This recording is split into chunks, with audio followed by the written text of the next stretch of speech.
नमस्कार दोस्तों, मैं नीतीश अपने YouTube चैनल नीतीश भारद्वाज 72 में आप सभी का हार्दिक अभिनंदन करता हूं। आज का सेशन उन सभी विद्यार्थियों के लिए लाभदायक है जो मैट्रिक में गए हैं या मैट्रिक का एग्जाम देकर पॉलिटेक्निक या पैरामेडिकल की तैयारी कर रहे हैं। साथ ही साथ उन भाइयों के लिए भी लाभदायक है जो किसी जनरल कंपटीशन की तैयारी कर रहे हैं। सो बिना स्किप के इस वीडियो को कंटिन्यू देखें और लाभ उठाएं। चलो चलते हैं अपने टॉपिक की ओर।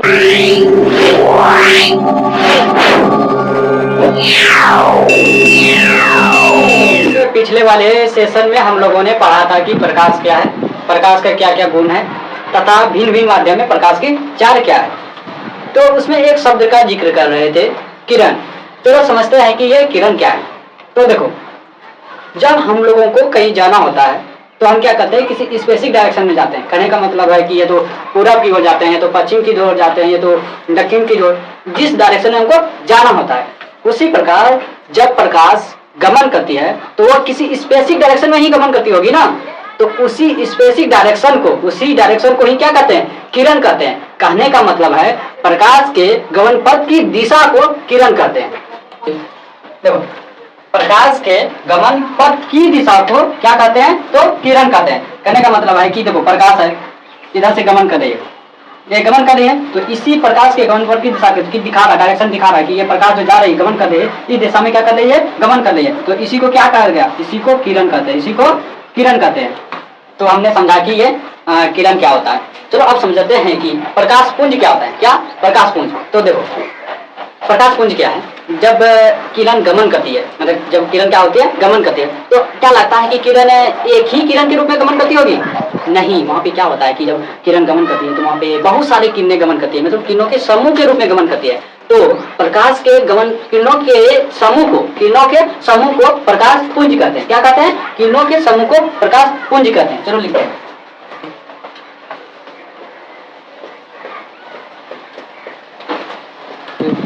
तो किरणों के समूह को किरण पुंज कहते हैं। किरण पुंज मतलब यह 3 प्रकार के होते हैं। कितना होता है? 3 प्रकार के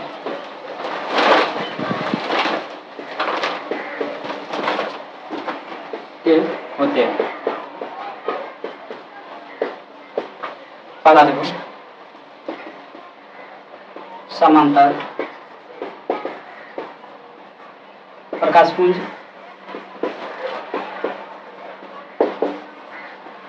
दूसरा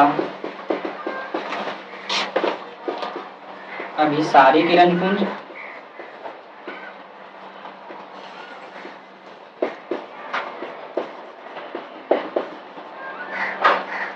तीसरा अपसारी किरण पुंज।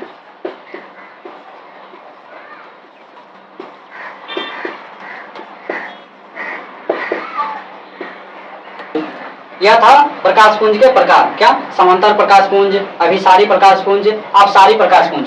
तो चलो समझते हैं कि ये समांतर प्रकाश पुंज क्या है, अभिसारी प्रकाश पुंज क्या है, या अपसारी प्रकाश पुंज क्या है। तो चलो समझते हैं समांतर प्रकाश पुंज क्या होते हैं।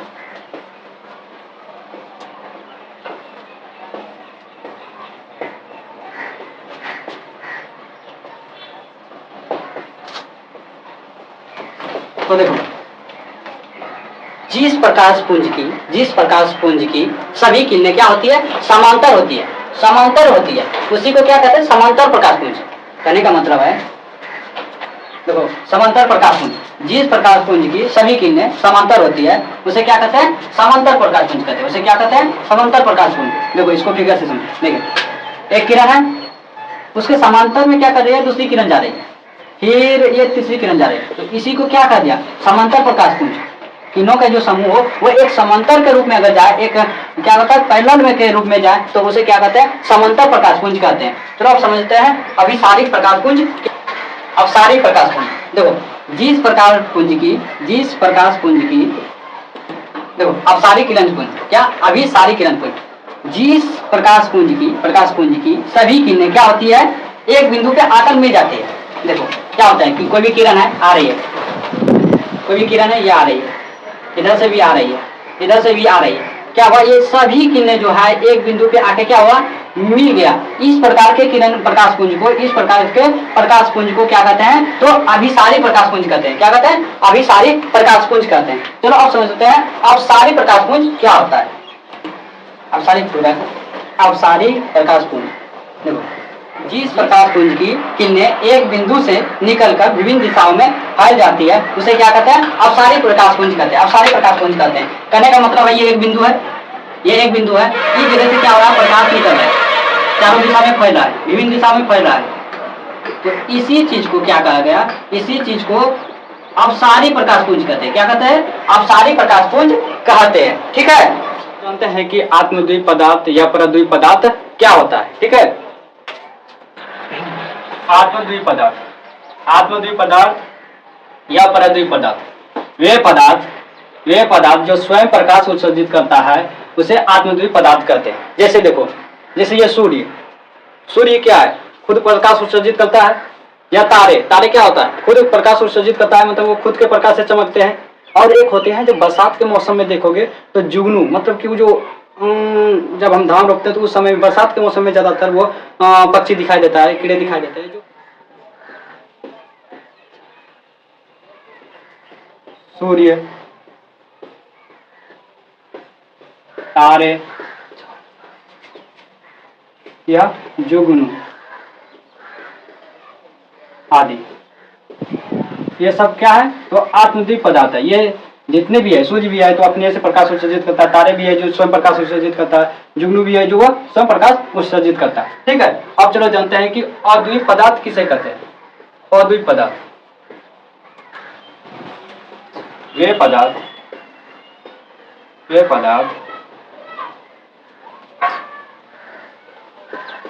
जो स्वयं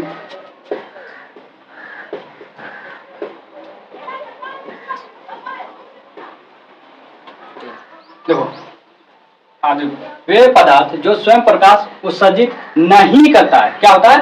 प्रकाश को उत्सर्जित नहीं करता है, बल्कि प्रकाश की उपस्थिति में क्या करता है? दिखाई देता है। उसे क्या कहते हैं? अद्वीप पदार्थ कहते हैं। जैसे देख लो, जैसे कोई भी चीज वस्तुएं देख लो, जैसे मान लो लकड़ी,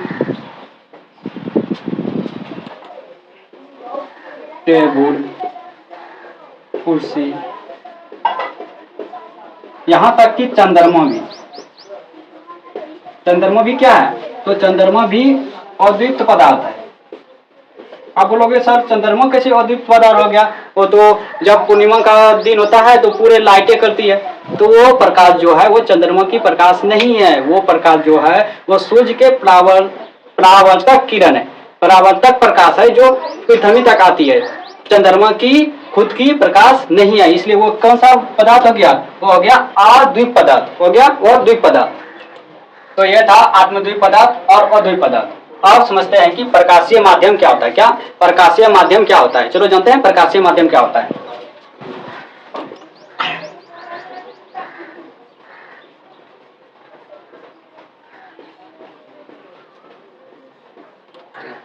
वह क्षेत्र जिससे होकर प्रकाश किसी वस्तु से निकलकर हमारी आंखों तक पहुंचती है उसे क्या कहते हैं? उसे प्रकाशीय माध्यम कहते हैं। उसे क्या कहते हैं? उसे प्रकाशीय माध्यम कहते हैं। प्रकाशीय माध्यम दो प्रकार के होते हैं। प्रकाशीय माध्यम कितने प्रकार के होते हैं? दो प्रकार के होते हैं।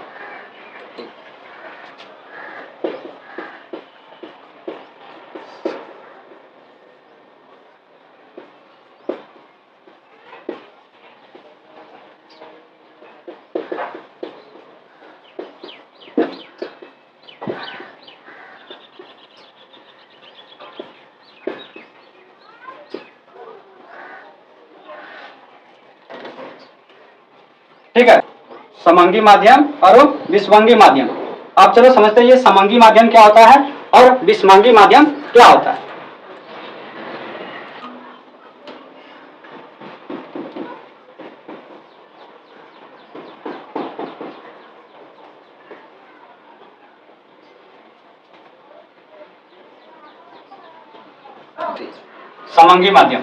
समांगी माध्यम के प्रत्येक भाग के गुण और बनावट समान होती है। कहने का मतलब है जो समांगी माध्यम होता है उसके प्रत्येक भाग, अगर मान लो कि इस जगह का भाग एक जैसा है तो इस जगह का भी भाग कैसा होगा? एक जैसा ही होगा। कहने का मतलब समान होता है। जैसे देख लो हवा यहाँ पे जैसा है क्या? दूर चल जाओ, क्या हवा चेंज हो जाता है? नहीं, उसी प्रकार होता है। या पानी देखो क्या है? एक जैसा ही उसका बनावट और गुण होता है। कांच का भी क्या होता है कि गुण और बनावट होती है एक जैसा होती है, इसलिए क्या हो गया समंगी माध्यम। अब चलो अब जानते हैं विषमंगी माध्यम।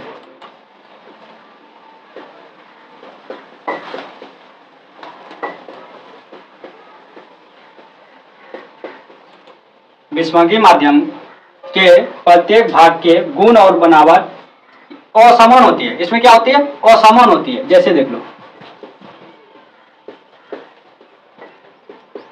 हवा का मिश्रण,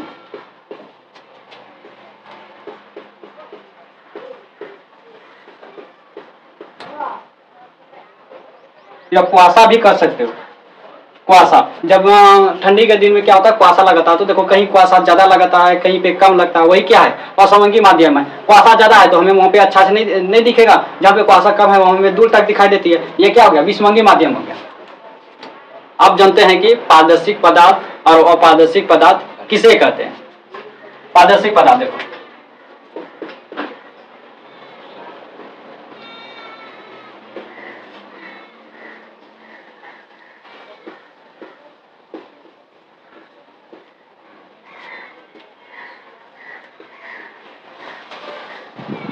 जिन पदार्थों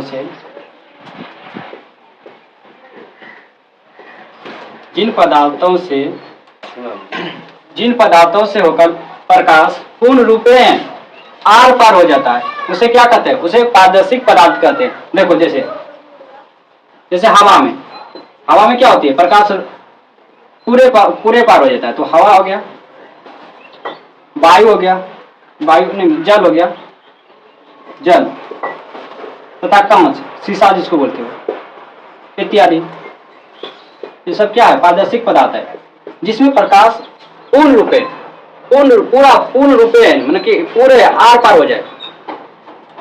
पूर्ण रूपेण का मतलब है कि प्रकाश और पारदर्शिक पदार्थ किसे कहते हैं। तो अपारदर्शिक पदार्थ जिन पदार्थों से होकर प्रकाश नहीं निकल सकता है, मतलब क्या है उस पदार्थ से होकर प्रकाश जो है ना पार ही नहीं हो पाता है, उसे अपारदर्शिक पदार्थ कहते हैं। जैसे ईंट, दीवार, दीवार के एक साइड में तुम लाइटें बारे हो, बल्ब ऑन रहता है रूम में, तो क्या दूसरे साइड में जो पहुंच पाता है नहीं, क्यों, क्योंकि दीवार जो है वो पारदर्शिक पदार्थ होते हैं। जैसे टेबुल अब के अगर ऊपर पे बल्ब लगा है तो नीचे में अंधेरा छाया बन जाता है, क्यों, क्योंकि टेबुल क्या करता है उस प्रकाश को पार होने नहीं देता है, तो इसलिए टेबुल क्या भी हो गया अपारदर्शिक पदार्थ हो गया। ऐसे बहुत सारे अपारदर्शिक पदार्थ होते हैं। चलो आप जानते हैं पारभासी पदार्थ किसे कहते हैं। जिन पदार्थों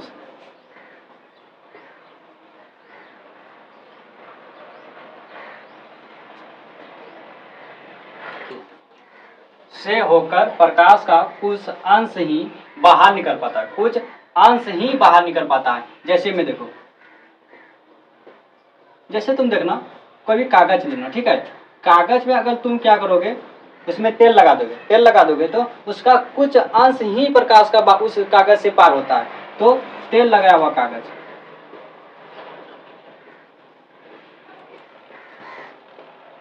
घिसा हुआ कांच, ये सब किसका उदाहरण है, तो ये सब पारभासी का उदाहरण है। किसका, पारभासी का। तो ये था पारदर्शिक, अपारदर्शिक तथा पारभासी। अब समझते हैं कि छाया क्या होती है। क्या छाया, जो भी हम कुछ देर पहले जिक्र कर रहे थे छाया, चलो समझते हैं कि छाया क्या होता है। चलो समझते हैं कि छाया क्या होता है। देखो छाया क्या होता है, जब हम लोग कहीं धूप में जाते हैं तो देखना हम सबके साथ एक प्रतिबिंब बनता जाता है, वो क्या है एक प्रकार का छाया है, मतलब हमारे पाछे भी एक जैसा अंधेरा क्षेत्र बनते जाता है, तो वो उसको क्या कहते हैं छाया। कहने का मतलब है जब प्रकाश के गमन पथ की दिशा में, जहाँ पे प्रकाश गमन कर रहा है उस पथ के दिशा में किसी अपारदर्शिक पदार्थ को रख दिया जाता है। अगर मान लो जो अपारदर्शिक पदार्थ जैसे अभी बताया कि जिससे प्रकाश हो पार नहीं हो सकता है, अपारदर्शिक पदार्थ रख दी जाती है तो वो क्या करता है, वो प्रकाश अपारदर्शिक पदार्थ को नहीं पार कर पाता है, जिसके कारण वहाँ उसके पीछे क्या होता है एक छाया बन जाती है, उसी एक अंधेरा क्षेत्र बन जाता है। उसके पीछे क्या होता है एक अंधेरा क्षेत्र बन जाता है और उसी को क्या कहते हैं, छाया कहते हैं। देखो प्रकाश के गमन पथ की दिशा में जब कोई अपारदर्शिक पदार्थ आ जाता है, कोई अपारदर्शिक पदार्थ आ गया, ये तो रख देते हैं, तो प्रकाश उस अपारदर्शिक पदार्थ को पार नहीं कर पाते।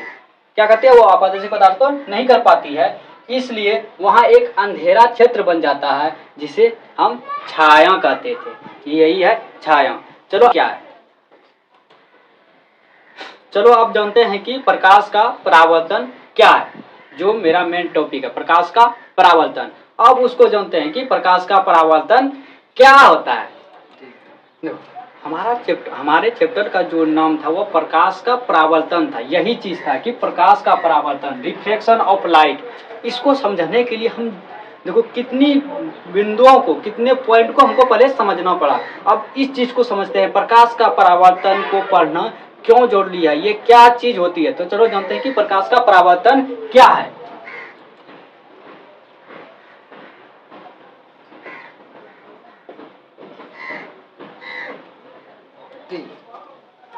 तो प्रकाश का किसी चिकनी सतह से टकराकर उसी माध्यम में वापस लौटने की घटना को प्रकाश का परावर्तन कहते हैं। मतलब क्या है, मान लो कि हम टॉर्च मार रहे हैं, इस बोर्ड में क्या करना है, बोर्ड में टॉर्च मार ले, कहा तो हमारा माध्यम क्या, हवा है। हम जिस माध्यम से, मान लो कि हवा के माध्यम से इस बोर्ड पे टॉर्च मार रहे हैं, तो क्या करेगा, ये प्रकाश जो है ना इधर फिर इधर ही परावर्तित कर देगा। उसी को क्या कहते हैं, प्रकाश का परावर्तन कहते हैं। हाँ, और प्रकाश का परावर्तन जो है दो प्रकार के होते हैं। प्रकाश का परावर्तन दो प्रकार के होते हैं।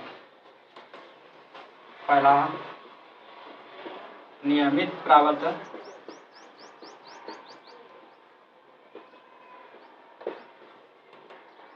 दूसरा अनियमित परावर्तन।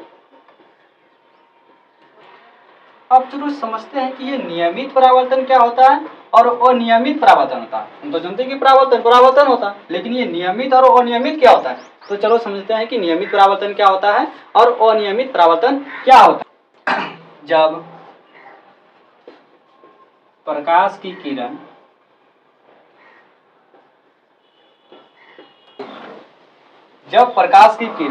किसी चिकनी और चमकीली सतह पर पड़ती है, ठीक है, तो वो क्या करता है, एक निश्चित नियमानुसार उसको क्या करता है, परावर्तित कर देती है। और ऐसी परावर्तन को ही नियमित परावर्तन कहते हैं। कहने का मतलब है, देखो मान लो कोई एक चिकनी चमकीली सतह है, ये लो हम बना रहे हैं, ये चिकनी बना दिए, ये क्या है, एक चिकनी चमकीली सतह है। इस पे अगर कोई प्रकाश की किरण पड़ेगा, ये प्रकाश की किरण इधर से जाती हुई प्रतीत होगी, तो ये क्या करेगा, निश्चित नियमों अनुसार उसको परावर्तित कर देगा ऐसे। फिर मान लो कि ऐसे ऐसे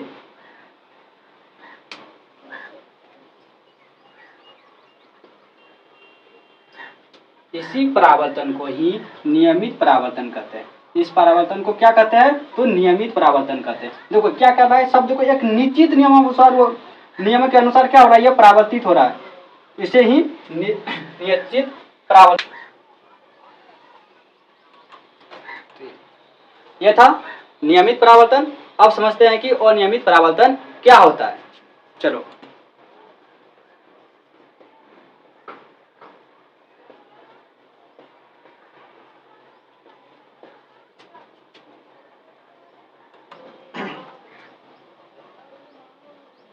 जब प्रकाश की किरणें रुखली और चमकीली सतह पर पड़ती है तो वे अनियमित रूप से क्या होता है, परावर्तित हो जाता है। और ऐसी परावर्तन को ही अनियमित परावर्तन कहते हैं। कहने का मतलब है, देखो ये क्या है कि ऊपर नीचे है, रुखली है, इसको चमकीली बना दो, एक साइड रंजित कर दो इसको, तो ये एक सतह बन गया। अब इस पे जो प्रकाशें पड़ेगी, ये देखो प्रकाशें पड़ेगी, ये इधर से इधर चल जाएगा, अब यहाँ पे पड़ेगा ऐसे, यहाँ पे तो ये इधर चल जाएगा। अब मान लो यहाँ से यहाँ पे पड़ेगा, तो ये क्या करेगा, इधर भेज देगा। कहने का मतलब इसमें कोई निश्चित नियम अनुसार नहीं है, इधर से इधर किधर, क्योंकि ये चमकीली है प्लस क्या है, लेकिन रुखली है। कहने का मतलब ऊपर नीचे इसका क्या है, सतह है, इसीलिए ये क्या करेगा, प्रकाश को अनियमित रूप से परावर्तित कर देगा। इसी को क्या कहते हैं, अनियमित परावर्तन कहते हैं। ठीक है, आप समझते हैं कि प्रकाश के परावर्तन को जो है, प्रकाश के परावर्तन को आलेख के थ्रू समझने का कोशिश करते हैं, मतलब उसको फिगर से समझने का कोशिश करते हैं कि ये प्रकाश को कैसे परावर्तित करती है, तो उस किरण को क्या कहते हैं, अपतन बिंदु क्या है, परावर्तित किरण क्या है, ये सारी चीजों को हम प्रकाश के परावर्तन के आलेख के द्वारा समझने का कोशिश करते हैं। चलो देखो हमने क्या क्या एक आलेख बनाया, ये क्या है, प्रकाश के परावर्तन का हम आलेख बनाए। देखो यहाँ से प्रकाश क्या हो रही है, जा रही है, यहाँ से प्रकाश गई, यहाँ पे आकर इस बिंदु पे क्या हुआ, टकराया, इस बिंदु पे ये क्या हुआ, ये प्रकाश की किरण क्या हुआ, इस बिंदु पे टकराया, और इस टकराने के बाद ये किरण जो है परावर्तित हो गई, क्या होगी, परावर्तित होगी। ठीक है, तो देखो यहाँ पे क्या क्या हम देखें कि जो है प्रकाश टकराया, जिस बिंदु पे टकराया ना, उस बिंदु को अपतन कोण कहते हैं, अपतन बिंदु कहते हैं, अपतन बिंदु कहते हैं। और ये जो किरण है, ये किरण जो कि दर्पण के सतह पे पड़ती है, कौन सा किरण दर्पण के सतह पे पड़ रही है, तो ये किरण, तो इस किरण को क्या कहते हैं, इस किरण को आपतित किरण कहते हैं। कौन सा किरण कहते हैं, आपतित किरण, आपतित किरण। और टकराने के बाद मतलब किसी सतह से टकराने के बाद जो परावर्तित होती है, परावर्तित किरण है, इसको परावर्तित किरण कहते हैं। इसे क्या कहते हैं, परावर्तित किरण कहते हैं, परावर्तित किरण। और ये जो अपतन बिंदु पे एक लंब डाला गया है ना, इसको क्या कहते हैं, तो इसको अभिलंब कहते हैं। इसको क्या कहते हैं, इसे अभिलंब कहते हैं। अब देखो यहाँ पे कि दो एंगल बन रही है, ये एंगल बन रही है, क्या है, एक एंगल बना यहाँ पे, एक एंगल बना यहाँ पे। तो अब आपतित किरण तथा अभिलंब के बीच के कोण को आपतन कोण कहते हैं, आपतन कोण कहते हैं। क्या कहते हैं, आपतन कोण। इसको आई से डिनोट किया जाता है, इससे आई से। और अभिलंब तथा परावर्तित किरण के बीच के कोण को परावर्तन कोण कहते हैं, इसको आर से डिनोट किया जाता है। किससे, आर से। तो ये क्या हो गया, और ये हो गया परावर्तन। ठीक है, तो अब क्वेश्चन हो जाएगा कि क्वेश्चन पूछेगा कि आपतित किरण किसे कहते हैं, क्या आंसर किरण, तो आपतित किरण किसे कहते हैं।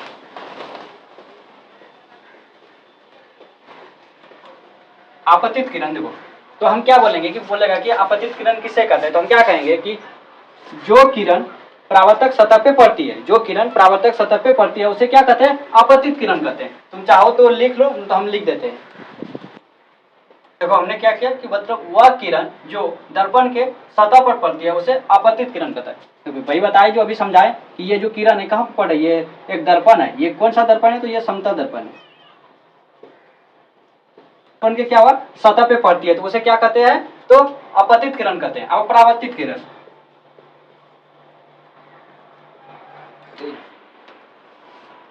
वह किरण जो परावर्तक सतह मतलब यही जो परावर्तक सतह है, जो प्रकाश को क्या कर रहा, परावर्तित कर रहा है, परावर्तक सतह से टकराकर वापस लौट जाता है, उसे क्या कहते हैं, परावर्तित किरण कहते हैं। जैसे ये किरण यहाँ पे पड़ा, ये एक परावर्तक सतह है, जो कि मतलब सतह है जो दर्पण का, जिसे हम दर्पण कह रहे हैं, वो क्या क्या इस किरण को परावर्तित कर दिया, तो इसी किरण को क्या कहा गया, इसी को परावर्तित किरण कहा गया।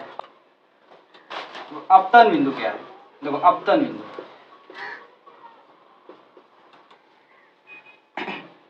अपतन बिंदु दर्पण के सतह पर स्थित वह बिंदु जहां पर आपतित किरण पड़ती है, उसे अपतन बिंदु कहते हैं। कहने का मतलब है, देखो ये जो आपतित किरण है किस बिंदु पे पड़ रहा है, इस बिंदु पे, इसको क्या कर दिया, अपतन बिंदु कर दिया। ठीक है, अब जानते हैं कि अभिलंब क्या है। अभिलंब वह सीधी रेखा जो दर्पण के अपतन बिंदु पर लंब होती है, उसे अभिलंब कहते हैं। देखो ये जो है लंब है, ये जो हम दिखा रहे हैं काल्पनिक तौर पे, यहाँ पे जो एक लंब डाली हुआ है, कहाँ पे, अपतन बिंदु पे, इसी चीज को क्या कर दिया, इसी चीज को अभिलंब कहते हैं। अब जानते हैं कि अपतन कोण और परावर्तन कोण को कैसे डिफाइन करेंगे, ठीक है, कैसे परिभाषित करेंगे। चलो जान,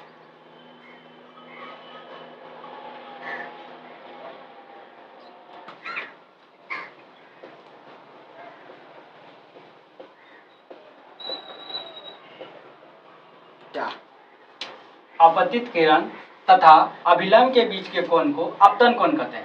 किसके बीच के कोण को, तो यही आपतित किरण तथा अभिलंब के बीच के इस कोण को, ये जो कोण बना, ये जो एंगल बना, इस कोण को ही अपतन कोण कहते हैं। क्या कहते हैं? अपतन कोण कहते हैं। और इसे स्मॉल आई से सूचित किया जाता है। ठीक है, आप जानते हैं कि परावर्तन कोण किसे कहते हैं? इसका परावर्तन कोण।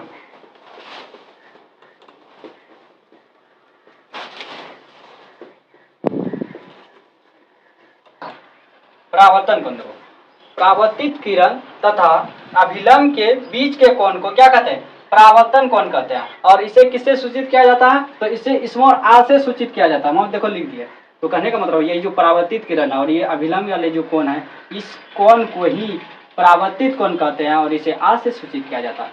तो हमने सीखा कि आपतित किरण क्या होता है, परावर्तित किरण क्या होता है, या अभिलंब क्या है, या अपतन कोण क्या है, या परावर्तन कोण क्या है, अपतन बिंदु क्या है। सारी चीजें को हमने समझ लिए बेहतर तरीका से और उसका परिभाषा भी लिख लिए।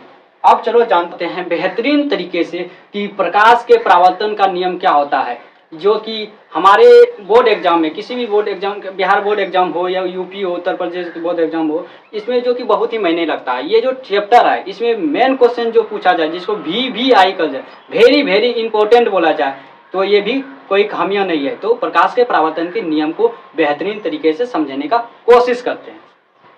क्या देखो, प्रकाश का जो परावर्तन का जो नियम है वो समतल एवं वक्र दोनों के लिए क्या होती है? समान होती है।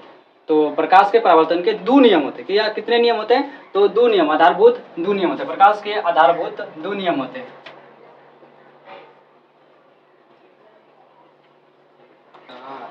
प्रकाश के परावर्तन के मुख्यतः दो नियम होते हैं। कितने नियम होते हैं? दो नियम। चलो जानने का कोशिश करते हैं पहला नियम क्या है। क्या है पहला नियम? क्या है प्रकाश के परावर्तन का पहला नियम क्या है? तो पहला नियम चलो समझते हैं। देखो, प्रथम नियम क्या है? आपतित किरण, परावर्तित किरण तथा अपतन बिंदु पर डाला गया अभिलंब सभी एक ही सतह पर होती है। अब ये क्या चीज है? देखो, आपतित किरण, परावर्तित किरण तथा अपतन बिंदु पर डाला गया अभिलंब, ये जो अभिलंब है, अपतन बिंदु पर अभिलंब डाला, ये देखो ये क्या है? सभी एक ही सतह है।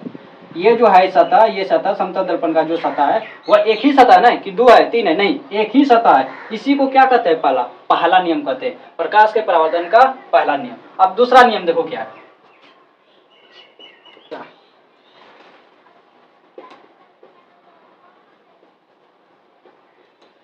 अपतन कोण परावर्तन कोण के बराबर होता है, अर्थात कोण I बराबर कोण R। ये क्या है? दूसरा नियम है। अब ये क्या है? देखो, अपतन कोण, ये वाला कोण जो है I, वो क्या है? परावर्तन कोण। परावर्तन कोण यही, परावर्तन कोण दोनों क्या होता है? बराबर होती है। कहने का मतलब है अगर ये मान लो कि 30 डिग्री है, तो ये भी कितना डिग्री होगा? 30 डिग्री ही होगा, 30 डिग्री ही होगा। इसी को क्या कहते हैं? प्रकाश के परावर्तन का दूसरा नियम, कि कोण I बराबर कोण R। सब सही।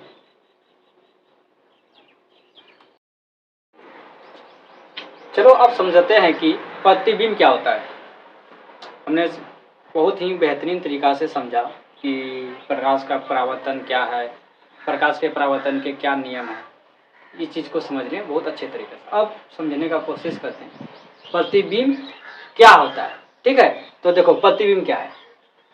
जब प्रकाश की किरणें परावर्तन या अपतन के बाद किसी एक बिंदु पे मिलती है या मिलती हुई प्रतीत होती है, तो उस बिंदु पर जो है उस वस्तु का क्या बनता है? प्रतिबिंब बनता है। ठीक है, चलो लिखते हैं।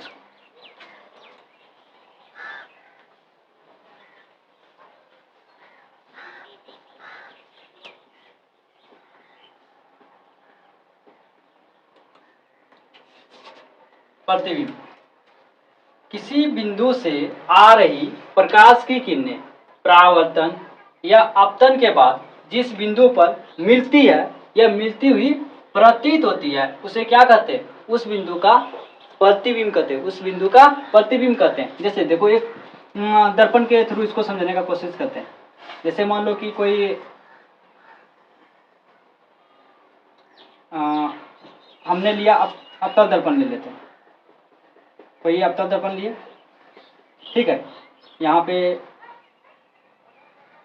एक वस्तु ये सारे की जो एफ सी ये सब क्या है हम अगले सेशन में बताएंगे, लेकिन अभी हम डिटेल में नहीं जा रहे हैं, इसको समझने का कोशिश करना।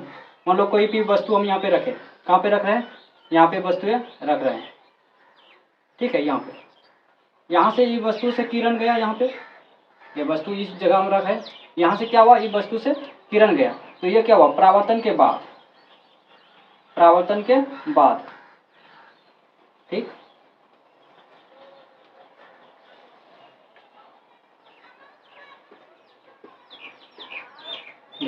ये किरण, एगो किरण यहाँ से गया, एगो हमने क्या किया, फोकस से होकर पार करवा दिया। तो यहाँ पे देखो ये वस्तु जो है ना, यहाँ पे दोनों किरणें क्या हो रही है, मिल रही है। इसी को क्या करेंगे, इसी को ना, ये मान लो तो अगर वस्तु ए और बी है तो इसका प्रतिबिंब ए डैश और बी डैश बन गया। इसी को क्या कहेंगे, प्रतिबिंब। कहने का मतलब है किसी बिंदु से आ रही है, यहाँ बिंदु से आ रही है, किरणें परावर्तन या अपतन के बाद, देखो परावर्तन ये हुआ, परावर्तन के या अपतन के बाद जिस बिंदु पर मिलती है, कहाँ पे मिल रही है, इस बिंदु पर मिल रही है, मिलती हुई प्रतीत होते, तो उस बिंदु को, इस बिंदु का जो है, इस बिंदु का उस बिंदु का प्रतिबिंब कहते हैं। तो कौन प्रतिबिंब बन गया, ए और ए डैश। अगर मान लो वस्तु हो गया, वस्तु ए बी हो गया, ए बी, तो प्रतिबिंब क्या हो गया,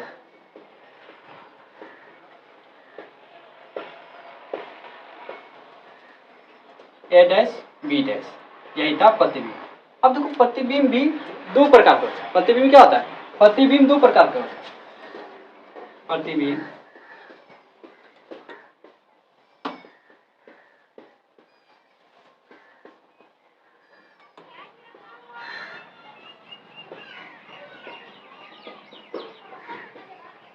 देखो, वास्तविक प्रतिबिंब,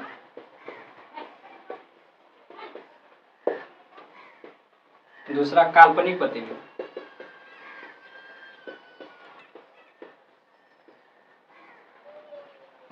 ठीक है, वास्तविक प्रतिबिंब और एक है काल्पनिक प्रतिबिंब। तो सर्व समझते हैं कि ये वास्तविक प्रतिबिंब क्या होता है और ये काल्पनिक प्रतिबिंब क्या होता है। प्रतिबिंब के तो बारे में हम आसान से समझ गए। क्या किसी बिंदु से आ रही प्रकाश की किरणें परावर्तन या अपतन के बाद जिस बिंदु पर मिलती है या मिलती हुई प्रतीत होती है उसे प्रतिबिंब कहते हैं। और प्रतिबिंब कितना है, दो प्रकार के होते हैं। कौन कौन से, तो वास्तविक और काल्पनिक। अब इसको समझते हैं, ये वास्तविक और काल्पनिक प्रतिबिंब क्या है, तो इसको अच्छे से समझने का कोशिश करते हैं। वास्तविक प्रतिबिंब, रियल इमेज, देखो क्या है, किसी बिंदु से आ रही प्रकाश की किरणें अपवर्तन या परावर्तन के बाद जिस बिंदु पर वास्तव में मिलता है उसे उस बिंदु का वास्तविक प्रतिबिंब कहते हैं। आप देखो इसमें देखो लिखे थे क्या, किसी बिंदु से आ रही प्रकाश की किरणें परावर्तन या अपतन के बाद जिस बिंदु पर मिलती है या मिलती हुई प्रतीत होती है वो क्या था, प्रतिबिंब था। लेकिन अगर हम वास्तविक प्रतिबिंब को डिफाइन करें तो उसमें क्या करें, वास्तव में मिलना चाहिए। जैसे ये देखो यहाँ पे क्या हो रहा है, वास्तव में क्या हो रहा है, ये बिंदु जो है, इस बिंदु से जो प्रकाश परावर्तन होकर दोनों बिंदु कहाँ पे, यहाँ पे वास्तव में मिल रहा है। तो ये जो प्रतिबिंब बना अपतन दर्पण के द्वारा वो कैसा प्रतिबिंब बना, वो वास्तविक प्रतिबिंब बना। कैसा प्रतिबिंब बना, वास्तविक प्रतिबिंब बना। अब चलो समझते हैं कि काल्पनिक प्रतिबिंब क्या है, वो कैसे बनता है।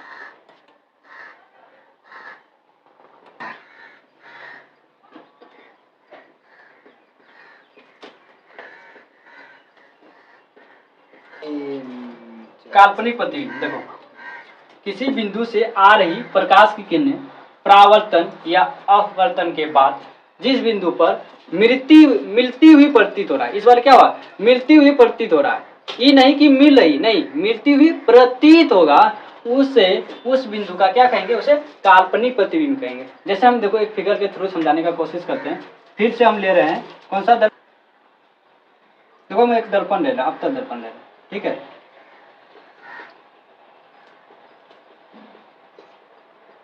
दर्पण के बारे में मैंने डिटेल से नेक्स्ट सेशन में समझाएंगे। ये थोड़ा सा ये दर्पण प्रतिबिंब के लिए हम इसका यूज कर रहे हैं। तो देखो ये आर हो गया, एफ, उसके बाद ये सी, ठीक है। तो इसका काल्पनिक प्रतिबिंब बनाना है तो हम यहाँ पे कोई वस्तु को रख दें, कहाँ पे रखते हैं, यहाँ पे कोई वस्तु को हम रख लें, ठीक।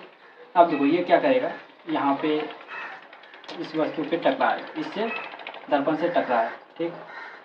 और टकराने के बाद ये जो है फोकस से होकर क्या हुआ, परावर्तित हो गया। ठीक है, और एक जो है यहाँ से लेते हैं, कहाँ से पकड़ता है,